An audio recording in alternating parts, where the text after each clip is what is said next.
நம பங்கஜமாலினே நம பங்கஜநேத்ராய நமஸ்தே பங்கஜாங்கிரஜே. எல்லா அவதார பத்தியும் பேசுற காரணம் என்ன அப்படின்னா, எல்லா அவதாரமும் ரொம்ப விசேஷமானது. ஏன் அப்படின்னா, வைகுண்டத்திலிருந்து சுவாமி இறங்கி வர விஷயம் இருக்கே, அது ரொம்ப பெருமையானது. ஒருத்தன் ஒரு பெரிய போஸ்ட்ல உள்ளவன் அவன் தன்னுடைய நிலையை விட்டு இறங்கி வந்தா அது ஹெட்லைன்ஸா போறது. ஒரு பெரிய பதவியில இருந்தவங்க கார்லயே போயிட்டு இருக்கவன் இறங்கி நடந்துல அவங்க போனாங்கன்னா அது பெரிய ஒரு ஹெட்லைன்ஸா இருக்கு. ஏன் அப்படின்னா, தன்னுடைய நிலையை கூட பார்க்காம இறங்கி அவன் இவ்வளவு பெரிய வேலையை பண்றானேன்னு அத்தனை பேருக்கு ஆச்சரியத்தை கொடுக்கிறது. அது மாதிரிதான் பகவான் வைகுண்டேதி பரேலோகே ஸ்ரீயாசார்த்தம் ஜெகத்பதி ஆஸ்தே விஷ்ணு ரச்சிந்தியாத்மா பக்தைஹி பாகவதை சஹா. சுவாமி பக்தர்கள், இப்போ நீங்க எல்லாம் சொல்றீங்களே, இது பேரு பாகவதம்னு பேர். பாகவதம்னா என்ன அப்படின்னா, இதனுடைய அர்த்தம் சொல்றான், தானும் பக்தி பண்ணி மற்றவர்களையும் சொல்லும்படியா பண்றது. திருப்பாவை நாமளும் சொல்றது, மற்றவர்களும் புஸ்தகம் பார்த்து பண்றதுக்கு நாமும் காரணமாக இருப்போம் அப்படின்னு பேர். இது பேர் இவாள் இந்த குரூப் பேரு பாகவதால் அப்படின்னு பேர். அதே மாதிரி தான் மட்டும் ஸ்தோத்திரம் பண்றது, தான் மட்டும் பகவான் அர்ச்சனை பண்றது, அவளையும் பகவான் எடுத்துக்கிறார். என்ன எது போல எடுத்துக்கிறார் அப்படின்னா, அவனை பக்தன் அப்படின்னு எடுத்துக்கிறார். இந்த கோஷ்டி வைகுண்டத்துல அப்படியே இருக்கான். வைகுண்டத்துல சுவாமி இதே மாதிரி பள்ளிகுண்டநாதனா படுத்திருக்கார்.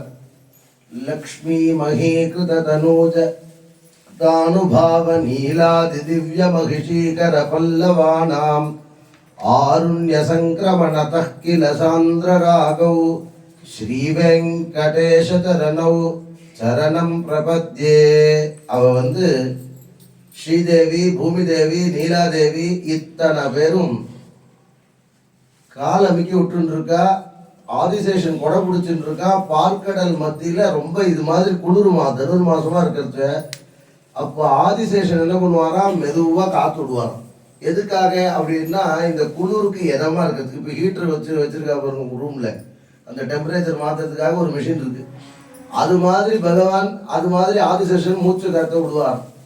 அது போல அவர் இதை தவிர்த்து பக்தால் ஒரு கோஷ்டியாகவும் பாகவதால் ஒரு கோஷ்டியாகவும் இருக்கார். இப்படி இருக்க பகவான் சௌக்கியமா இருக்கார். எந்த விதமான கவலை இல்லாத பகவான் எப்பவுமே ஏதோ ஒரு விஷயத்தோட இருக்கார். மகாலட்சுமி 1000 சகஸ்ரநாமர்ச்சனை பண்றா. தன்னுடைய கையில வச்சுட்டு ஓம் விஷ்ணவே நமஹா, ஓம் மகா விஷ்ணவே நமஹா அப்படின்னு அர்ச்சனை பண்றா. அப்படி பண்ணி 998 முடிச்சுட்டா. இன்னும் 2 அர்ச்சனை பாக்கி இருக்கு. இந்த 2 அர்ச்சனை பாக்கி இருக்கும் பொழுது சுவாமி ஒரே நிமிஷம் இது கஜேந்திரனை போய் பார்த்துட்டு வரேங்கிற, ஒரே நிமிஷம் இது துருவனை போய் பார்த்துட்டு வரேங்கிற. இன்னும் 2 பூதாரில் இல்லை அவன் அது வரையும் வெயிட் பண்ண மாட்டாங்கிறான். இது பிரகலாதனை போய் பார்த்துட்டு வரேன்னு சொல்லிகிட்டே இருக்கிறோம். இன்னி வரையும் அந்த 2 அர்ச்சனை பூர்த்தி பண்ணவே முடியல. 30 நாள் நாம திருப்பாவை சொல்றோம் அப்படின்னு சொன்னோம்னா அவன் நினைக்கணும், நம்ம சொல்லும்படியா பண்றதுக்கு அவனுக்கு கிருபை பண்ணணும்னு என்ன வரணும். அவன் நினைச்சாதான் நம்மால இந்த ராஜகோபுரம் தாண்டி இங்க உட்காந்து இந்த திருப்பாவை சொல்லிட்டு சுவாமியோடைய தீர்த்தத்தை வாங்கிட்டு போகலாம் அப்படின்னு சொல்றான். துளசி யாரு சாப்பிட்றானோ அவனுக்கு மகாபாபங்களை போகுங்கிற. துளசி சாப்பிட்றதுக்கு சில பேர் கடிச்சு சாப்பிட்றா பாருங்க, அப்படிலாம் கடிச்சு சாப்பிடக்கூடாது. துளசியை வாயில படாம தூக்கி போட்டுதான் சாப்பிடணும். பிரசாதமும் சில பேர் வாயிலே 2 கையால எடுத்து வாயில உள்ள வச்சு எச்ச பண்ணி சாப்பிட்றான். அப்படி பண்ணவே கூடாது. அது அமிர்தத்துக்கு சமமா சொல்றாங்க பிரசாதத்துக்கு. அதனாலதான் திரு அமுதம் தான் சொல்ற வழக்கம் வைஷ்ணவ சம்பிரதாயத்துல. இந்த ஃபேனை போடுப்பா, பார்த்துட்டே இருக்கு ஒரு வேலைய. இந்த இது மாதிரி இந்த அவதாரங்கள்லாம் பத்தி சொல்லி எழுப்புறாலாம். ஒவ்வொருத்தனையும் நேற்றிலேருந்து எழுப்ப ஆரம்பிச்சா இன்னைக்கு பேச்சின பேச்சரவும் கேட்டலையோ. நேற்று சொன்ன பாருங்க, கோழி கூவுறது, குருவியெல்லாம் கத்த ஆரம்பிச்சிருக்கு. உனக்கு இன்னும் கேட்கலையான்னு கேட்கறான். உனக்கு இன்னுமா கேட்கல? இத்தனை கேட்டு ஒருத்தன் தூங்குவாளாம். காசும் பிறப்பும் கலகலப்பை அவ ரொம்ப ஐஸ்வர்யத்தோட இருக்கவலாம். ஐஸ்வர்யம் பணம் ஜாஸ்தி இருந்தாலே பகவானை நினைக்க தோணாது. பணம் ஒருத்தருக்கு சௌக்கியம் இருந்தது, ஆட்டோ பின்னாடி எழுதுறான் பாருங்க, பிரச்சனை இல்லையேன்னு அர்ச்சனை இல்லை அப்படின்னு எழுதுறான். இதுக்கு என்ன அப்படின்னா, சுவாமி எல்லாம் கொடுத்துட்டார் அப்படின்னா நான் பிஸியா இருக்கேன்னு சுவாமிகிட்டே சொல்லுவாங்க. அதனாலதான் எப்பவுமே ஒரு அம்மா எல்லா பதார்த்தத்தையும் குழந்தைக்கு கொடுக்கறது இல்லை, ஒழிச்சு வச்சு தான் தருது. ஒழிச்சு வச்சு கொடுத்தோன்னு வச்சுங்களேன், அந்த குழந்தைக்கு ஒரு தேடல் இருக்கும், இப்படி நமக்கு கொடுத்தாலேன்னு ஒரு சந்தோஷம் இருக்கும் அம்மாவுக்கு. அம்மாட்ட அந்த குழந்தைக்கு வரும். அது மாதிரி ஐஸ்வர்யம் ரொம்ப இருக்கிறவங்களாம். அதாவது அதை காமிச்சு சொல்றா. அதை திருமங்கல்யம் ஸ்ரீச்சரடு போட்டுட்டு இருக்கா, அதுல காசி மாலை இருக்கு. அந்த காசி மாலை எல்லாம் போட்டுட்டு கலகலப்பை வளையல் போட்டுட்டு இருக்காலாம், எல்லாமே தங்க வளையலாம்.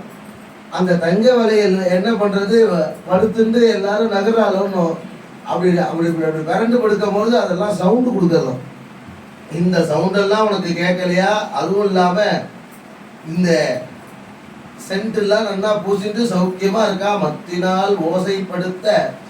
இதே மாதிரி உன்ன மாதிரியே மற்ற கோபஸ்திரி எல்லாம் இருக்கால, நீ தான் தூங்கிட்டு இருக்க, உன்ன மாதிரி ஐஸ்வர்யம் இருக்கவங்களாம் எழுந்துட்டான் பாருன்னு மேற்கோள் காட்டுறான். என்ன அப்படின்னா, மத்தினால் தயிர் கடையிறாளாம்.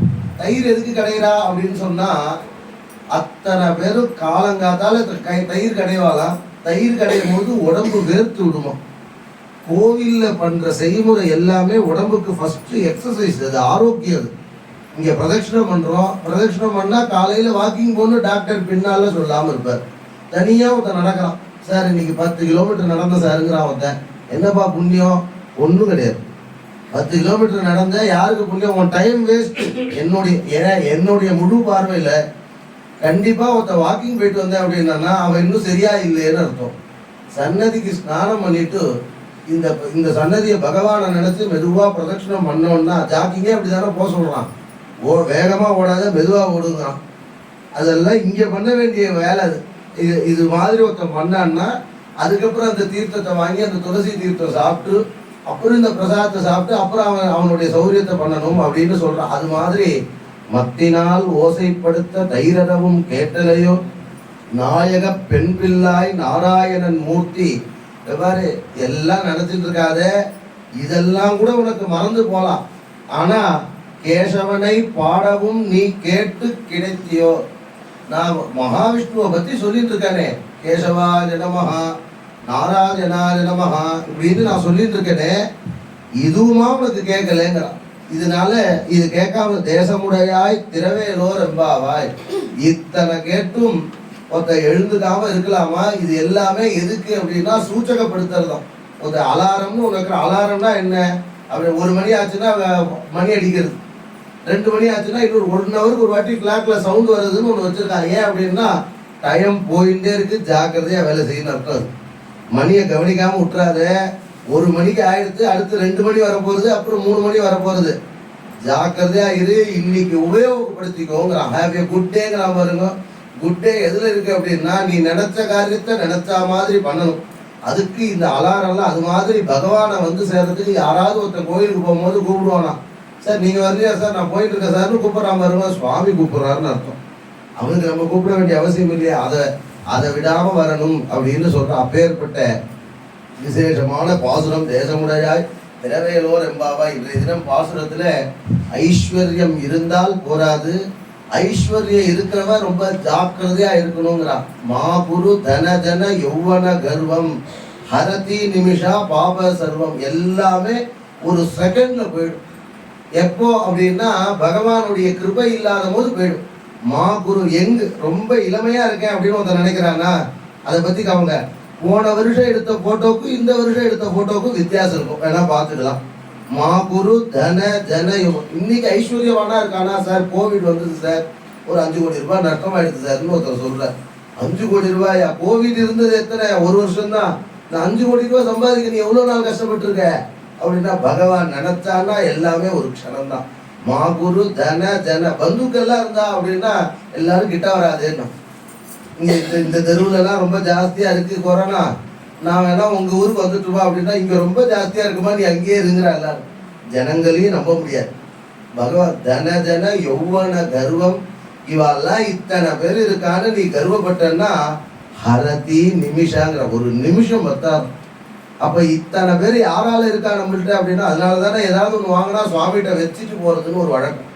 எது வாங்கினாலும், ஒரு ஃபோன் வாங்கினாலும் சரி, கார் வாங்கினாலும், இப்போ சரஸ்வதி பூஜை அன்னைக்கு எல்லா காரும் பாடாப்படுத்துறாலும் எல்லாத்தையும் இது பண்ணி சந்தர்ப்பம் போட்டு எல்லாத்துக்கும் போட்டு பொறி உருண்டை கொடுத்து இதெல்லாம் பண்றாள்ல. அது எதற்கு அப்படின்னா இதெல்லாம் பகவானுடைய கிருபையினால ஓடிட்டு இருக்கு. பெட்ரோல் போடுறதுனாலயோ டீசல் போடுறதுனாலயோ இன்னொன்று போடுறதுனாலயோ ஓடாது. எதுவும் பகவானுடைய கிருபையினால இந்த ஐஸ்வர்யங்கள்லாம் இருக்கு. ஒரு நன்றி செலுத்துறோம். நவராத்திரி சமயத்துல அது முடியறச்ச இத்தனை ஐஸ்வர்யமும் இது மாதிரி இருக்கிறது வீடு முழுக்க தொடச்சி சந்தனம் போட்டு இப்போ பண்றோம். இப்போ அதே மாதிரி தானே போகி பழசெல்லாம் எரிக்கிறதுன்னு ஒரு வழக்கம். எரிக்கிறது எங்கேருந்து வந்ததுன்னே யாருக்குமே தெரியாது. எத்தையாவது சாஸ்திரத்தில் இருக்கான்னு கேட்டு சொல்லுங்க. கண்டிப்பா கிடையாது. எரிக்கிறது எதுலையுமே எரிக்கிறது கிடையாது.